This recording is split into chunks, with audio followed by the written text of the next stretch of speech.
Oui, j'agis en demande dans des actions collectives, donc oui, contre des compagnies d'assurance parfois, mais aussi tout le volet service à la clientèle, c'est quand même un volet qui est très présent dans mon travail où on est appelé à représenter un grand nombre de personnes, où on représente des centaines, des milliers, il y a certains recours, on a plus de 100 000 membres et on n'est pas des grosses équipes comme Beneva. Notre bureau, on est une dizaine d'avocats, en tout 20-25 employés.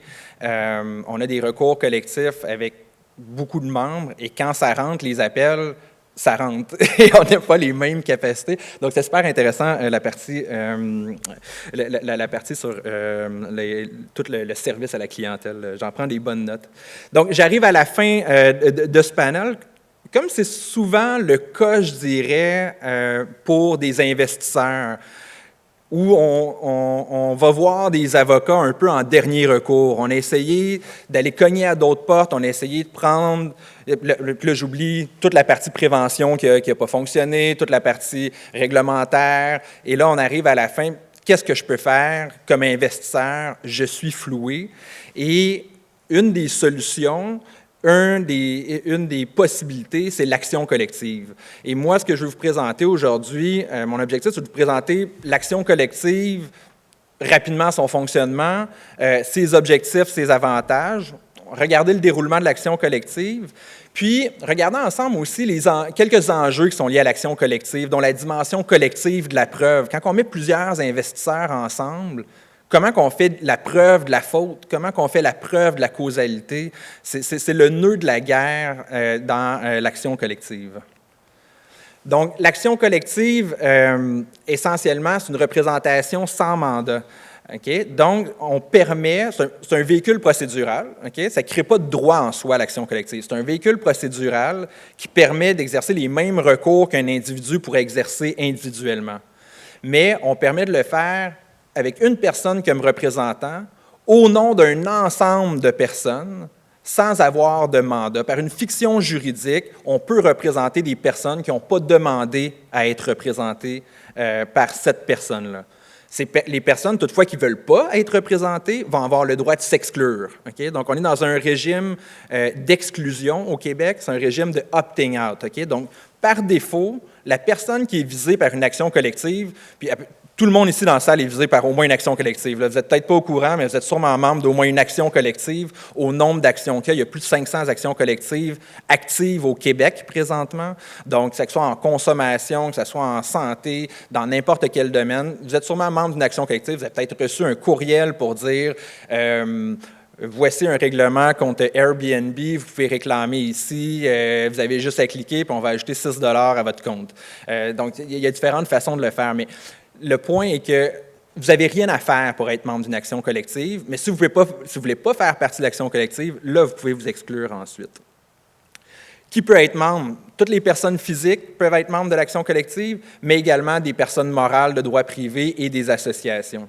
Puis qui peut agir comme représentant? Bien, les mêmes personnes essentiellement. Donc, un individu peut décider de contacter un bureau d'avocats et dire « Moi, je veux agir comme représentant dans une action collective. Voici, j'ai eu un problème. Je ne crois pas être le seul dans cette situation-là et j'aimerais ça le faire. » Et c'est souvent par altruisme, parce que ce n'est pas le chemin le plus facile pour un individu de passer par l'action collective et de porter tout ça sur ses épaules.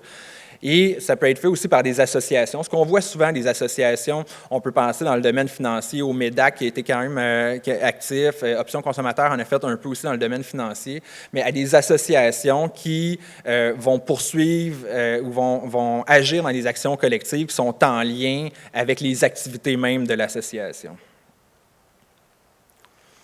L'action collective a deux objectifs principaux, l'indemnisation puis la dissuasion.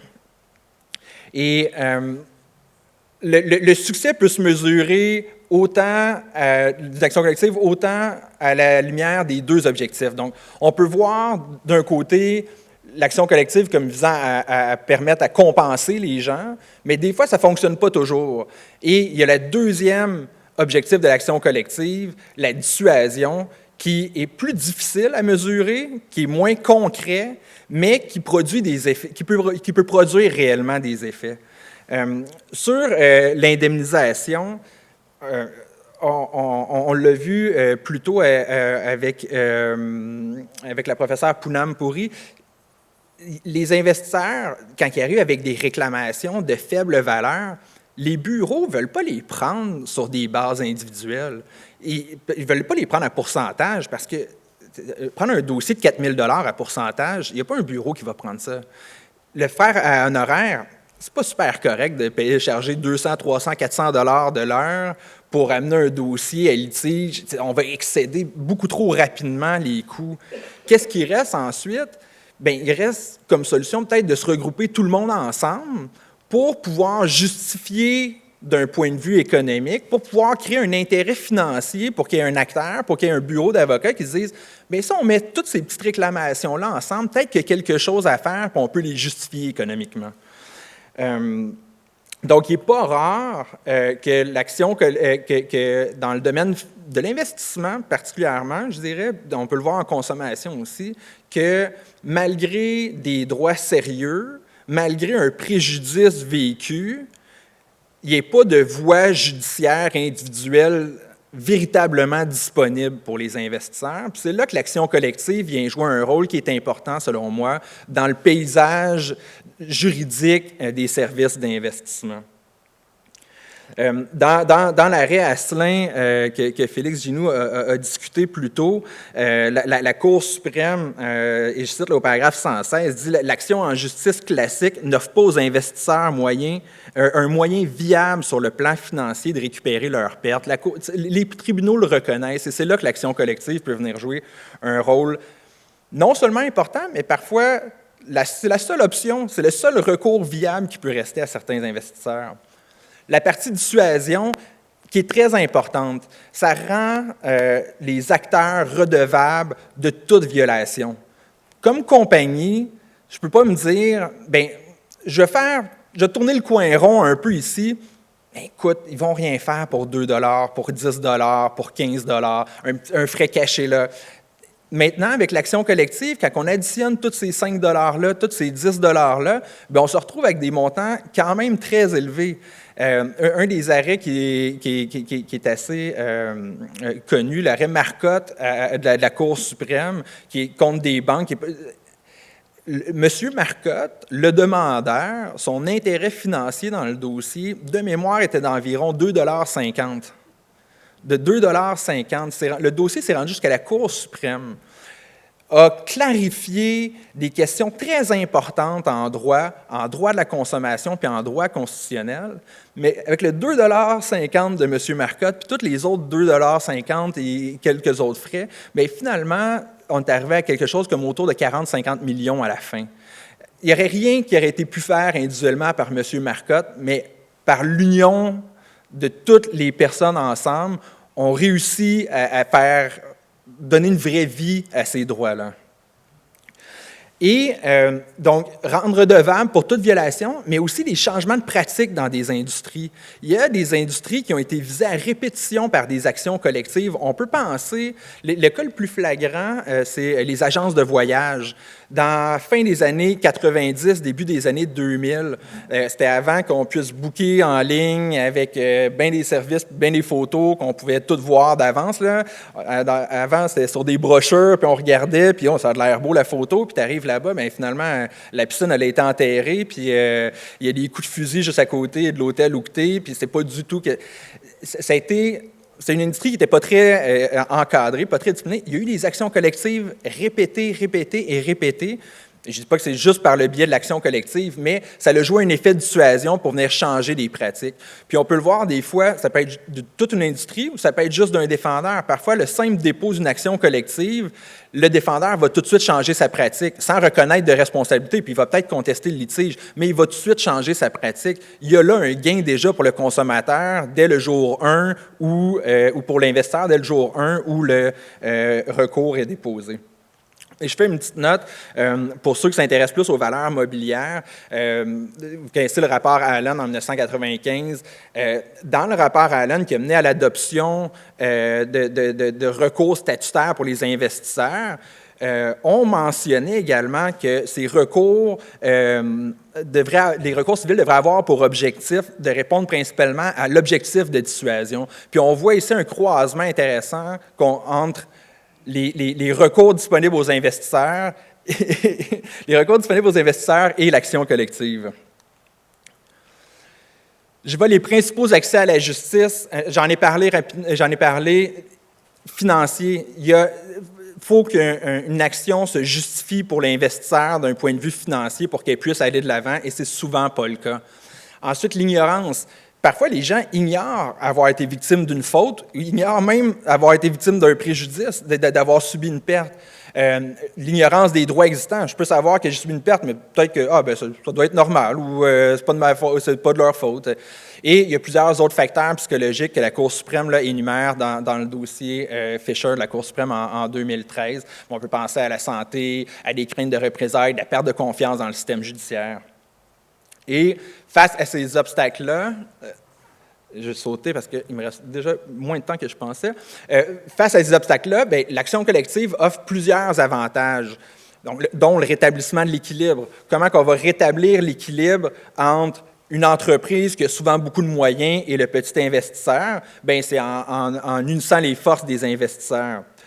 Et de permettre aux investisseurs de se battre avec ou de mener un litige avec des moyens qui sont plus égaux. Autre point important, les risques financiers du litige sont assumés par les avocats en demande. Typiquement, comment que ça fonctionne, le financement d'une action collective? Les avocats en demande fonctionnent sur des conventions d'honoraires à pourcentage. Okay? Donc, nous sommes payés seulement en cas de gain de l'action collective et seulement à la fin de l'action collective. Donc, les actions collectives, on sait que ça peut prendre 8 ans, 10 ans, 15 ans et même plus parfois. Donc, tout ce temps-là, les investisseurs n'ont pas à débourser d'argent de leur poche pour financer l'action et c'est seulement s'ils obtiennent une compensation à la fin qu'ils vont devoir à ce moment-là payer pour les services juridiques qu'ils auront eu pendant toute cette période-là. Également, dans le cadre de l'action collective, il y a du financement qui est accessible. Il y a du financement par le Fonds d'aide aux actions collectives qui a été mis sur pied par le gouvernement du Québec à la fin des années 70. C'est un fonds qui est autofinancé à partir des sommes obtenues dans les actions collectives. Il y a plusieurs millions de dollars dans ce fonds-là, et ce qui est très utile pour financer les déboursés, parce que ça reste des dossiers qui sont coûteux. On va le voir un peu plus tard, là, mais des expertises dans des dossiers d'action collective, ça ne coûte pas 5 000 ou 10 000 $. C'est pas rare que ça se calcule en centaines de milliers de dollars et plusieurs centaines de milliers de dollars pour seulement une expertise. Rôle souvent proactif des avocats. Je dirais que ça pallie l'ignorance des investisseurs, où parfois les investisseurs ne sont même pas au courant qu'ils ont subi des fautes. Il y a des avocats qui sont plus actifs à identifier des recours et qui ont une vocation plus entrepreneuriale. Et c'est quelque chose qui a déjà été remis en question, de se dire... Il y avait une gêne un peu de se dire, bien là, les avocats qui se mettent à regarder puis à être les maîtres d'œuvre d'une action collective, ça soulève des questions éthiques, ça soulève des questions déontologiques.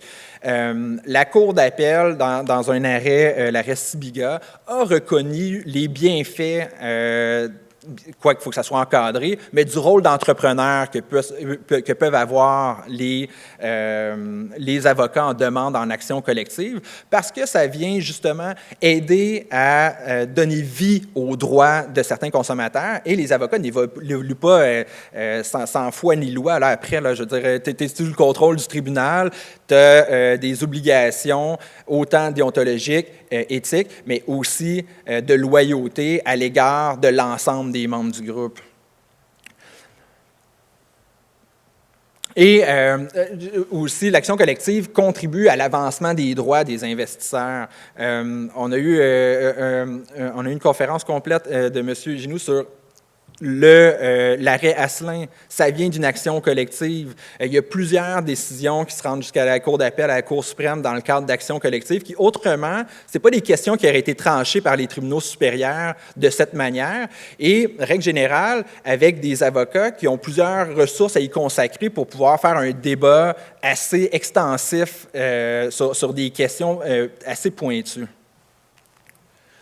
Le déroulement de l'action collective, j'y vais rapidement. 3 étapes sur le déroulement de l'action collective.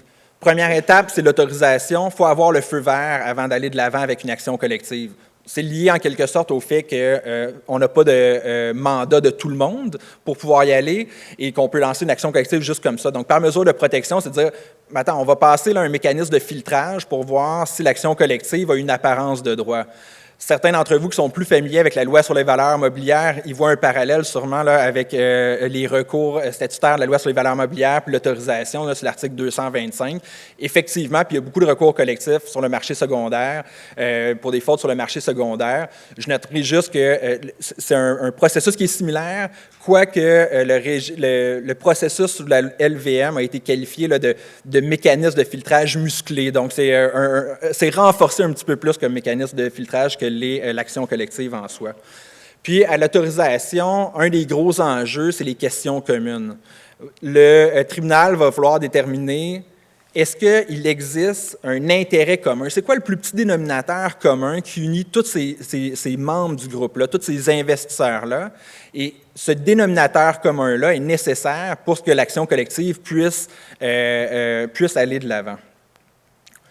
Ensuite, le fond, c'est le même déroulement qu'une action individuelle normale avec les adaptations nécessaires. Et après, le recouvrement. Donc, on doit indemniser les membres. Et c'est une partie qui n'est pas toujours évidente. Il y a plusieurs défis qui y sont liés, mais limitons-nous pour aujourd'hui à juste dire il y a plusieurs façons de faire des recouvrements. Ça peut être des recouvrements où la compagnie va être obligée de verser toutes les sommes d'un coup et après ça, on distribue, ou qui est un recouvrement collectif, ou ça peut être un recouvrement individuel où la compagnie doit seulement débourser pour les réclamations qui sont faites. Et après ça, il y a tout le défi de réussir à envoyer l'argent aux investisseurs, retrouver les investisseurs, mettre l'argent dans les poches des investisseurs. Il y a beaucoup d'efforts, il y a beaucoup de ressources qui sont déployées, mais ça reste un défi qui est quand même assez important. Dossiers d'action collective dans le domaine de l'investissement, c'est des dossiers qui sont complexes et qui sont volumineux dès l'étape de l'autorisation. Je vous ai mis 2 exemples. C'est des recours en vertu de la LVM, puis du recours et en recours civil sur des fausses représentations sur le marché secondaire. L'affaire Valéant, il y avait 12 000 pages déposées en preuve au dossier de la Cour. On est à l'étape de l'autorisation, là. Juste savoir s'il y a une apparence de droit. C'est juste un mécanisme de filtrage. Est-ce que ça peut aller de l'avant? 218 pièces, plusieurs rapports d'experts.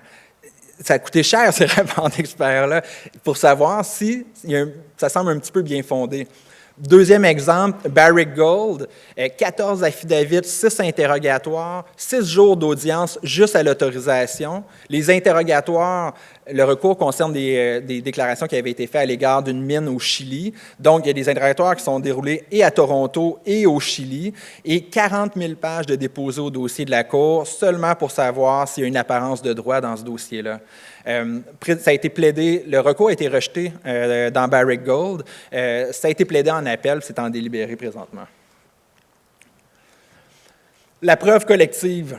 Je vais vous parler de la preuve collective de la faute, de la preuve collective de la causalité. J'ai parlé plutôt pour pouvoir embarquer plusieurs investisseurs dans le même véhicule procédural qu'est l'action collective, il doit avoir un lien, il doit avoir un facteur de rattachement. Ce facteur de rattachement-là, règle générale, c'est la faute. C'est la question commune à la faute. Et cette faute-là doit être commune à l'ensemble des membres du groupe. Ce qui peut paraître évident, mais ce n'est pas toujours évident en pratique. On parlait plutôt, il y a une conférence sur le devoir de conseil, le devoir d'information. L'arrêt Asselin, le plus gros enjeu, c'était les questions communes. Est-ce qu'il y a un dénominateur commun qui unit tous les membres du groupe et qui fait que l'action collective peut aller de l'avant. Et d'un côté, nous, en demande, ce qu'on plaidait, c'est de dire, il y a eu une omission, on n'a pas divulgué un fait, et on n'aura pas à faire une preuve individualisée de cette omission-là. Par définition, l'omission, c'est une information qui n'a pas été transmise. On ne vous prouvera pas qu'est-ce qui n'a pas été fait. Et en défense, il disait, mais ça s'inscrit dans le cadre d'un devoir de conseil. Et là, il va falloir que la Cour examine pour chacun des cas, quel était le profil de l'investisseur? Est-ce que le produit était bien adapté à l'investisseur? Et là, on rentrait dans toutes les particularités possibles. Donc, c'est un enjeu qui est très présent, mais retenons surtout, pour qu'une action collective fonctionne bien, on doit avoir des pratiques qui sont systémiques et des fautes qui sont objectives. Quand on rentre dans l'aspect subjectif d'une faute, ça se prête généralement très mal à une action collective parce que ça appelle à l'analyse individuelle des situations propres à chacun des membres. Donc, on cherche généralement des pratiques qui sont systémiques, s'assurer que ce n'est pas un cas isolé qu'on a devant nous, qu'il y a d'autres personnes qui sont visées et que ça va appeler à une analyse objective. Donc, l'enjeu des intermédiaires, le cas Asselin, ce n'est pas un cas qui est très répandu, de poursuivre pour des représentations qui ont été faites autant écrites qu'à l'oral. C'est très difficile à faire et on a réussi à passer le test de l'autorisation parce qu'on a démontré à l'étape de l'autorisation que c'était systémique, que les représentants eux-mêmes n'avaient pas été informés des risques qui étaient liés et sans ce rapport-là systémique, c'est difficile de prouver que tout le monde a reçu ou pas reçu cette information-là. Un point rapidement sur la causalité. La causalité, c'est un autre élément qui est difficile à prouver de manière collective sans les présomptions qui sont prévues à la loi. C'est comment prouver que l'information qui a été transmise ou qui n'a pas été transmise a été déterminante pour l'investisseur dans son choix d'investir ou dans la perte que subit l'investisseur. Heureusement, dans la loi sur les valeurs mobilières, il y a une présomption de causalité qui est prévue. On pourrait mentionner aussi la loi sur la protection du consommateur est utile dans certains cas aussi pour les investisseurs. On y prévoit également une forme de présomption de causalité. Et finalement, il ne faut pas oublier que le droit civil continue de s'appliquer et il y a la preuve par présomption. Et pour conclure sur la preuve à présomption, moi, ce que j'ai retenu le plus du dossier Asselin, c'est en cours d'appel, le paragraphe 109 où la juge Biche nous dit que lorsque l'obligation d'informer, c'est-à-dire d'informer adéquatement, est au cœur des obligations contractuelles d'une personne, comme c'est le cas de celle qui exerce l'activité de conseil, on peut inférer logiquement, et cela suffit à l'étape de l'autorisation, que le client s'est fié à l'information qu'il a reçue de son conseiller et qu'il a décidé en fonction de cette information-là. Et plus tard, peut-être une telle inférence suffira-t-elle sur le fond. Et ça a été confirmé ensuite par la Cour suprême au paragraphe 124, qui est, moi, dans ma pratique, le paragraphe qui m'est le plus cher et le plus important, je vous dirais, pour nous permettre d'en faire une preuve collective. Donc, j'aurais pu vous en parler pendant des heures encore. Le temps nous limite pour aujourd'hui, mais je crois que j'espère avoir pu vous démontrer que l'action collective est non seulement un outil qui est important, mais parfois un outil qui est nécessaire pour les investisseurs pour faire valoir leurs droits. Merci.